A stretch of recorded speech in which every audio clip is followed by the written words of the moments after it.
You know that simple t-shirt you've got in your closet? It seems pretty basic, right? Well, it's actually the final chapter of this incredible and kind of secret industrial story. So let's dive in and uncover the surprisingly complex journey our clothes take before they even get close to a store shelf. I mean, really think about it.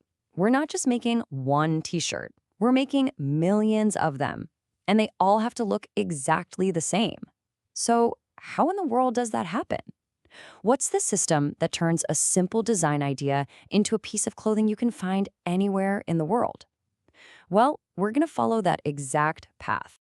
When you really boil it down, there are two fundamental ways to make clothes. On one side, you've got tailoring, custom, personal, a one-of-a-kind process.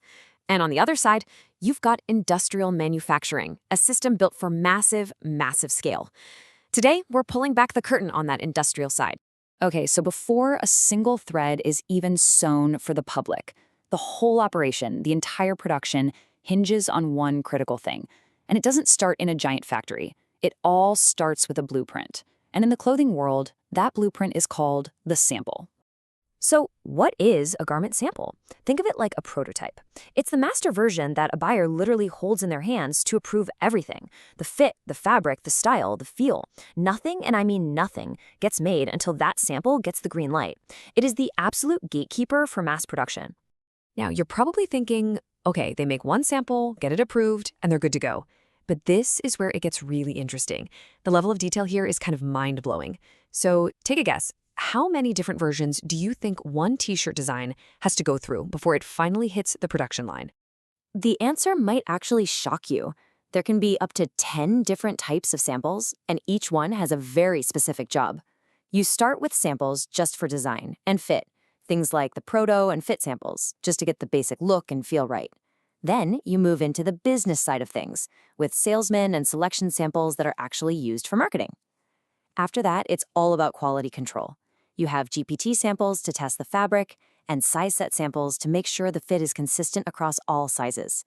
And finally, you get the samples that make sure the factory is actually ready to go, all leading up to the one master sample. That's the gold standard. It's an incredibly thorough process. So, once that master sample is finally approved, boom, the factory floor just explodes into action. This is where the blueprint becomes a reality. We're shifting from planning to pure, efficient production. Let's see how it all comes together. A factory is basically just a super organized assembly line, broken down into 4 key areas. It actually starts back in the sample section, where they perfect the final patterns.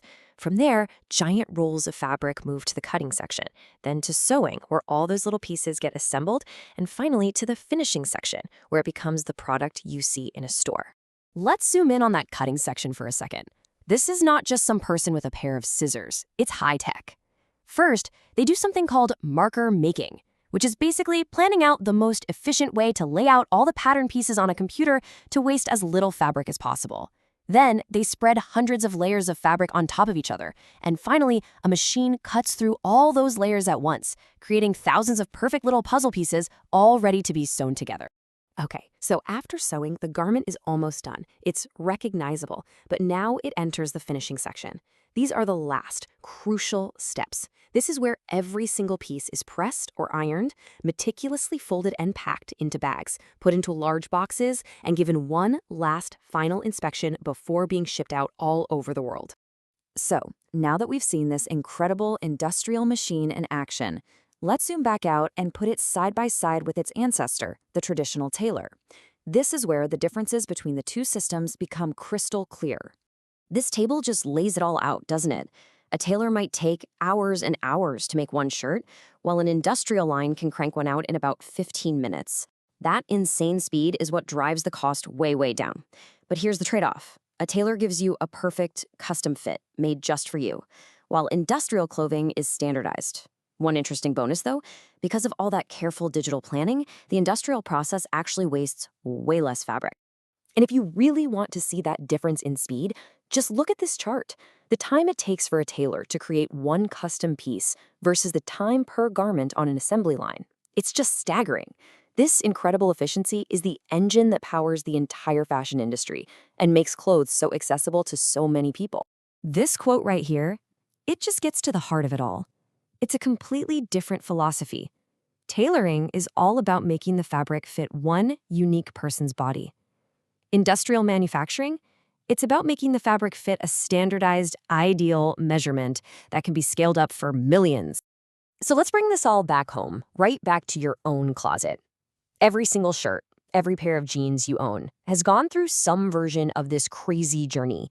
They each have a story of production literally stitched into their seams. At the end of the day, that's the trade-off we all live with, right? The industrial system gives us amazing variety, incredible speed, and prices we can afford. And the price we pay for that is losing that perfect, personal fit that only a tailor can really give you.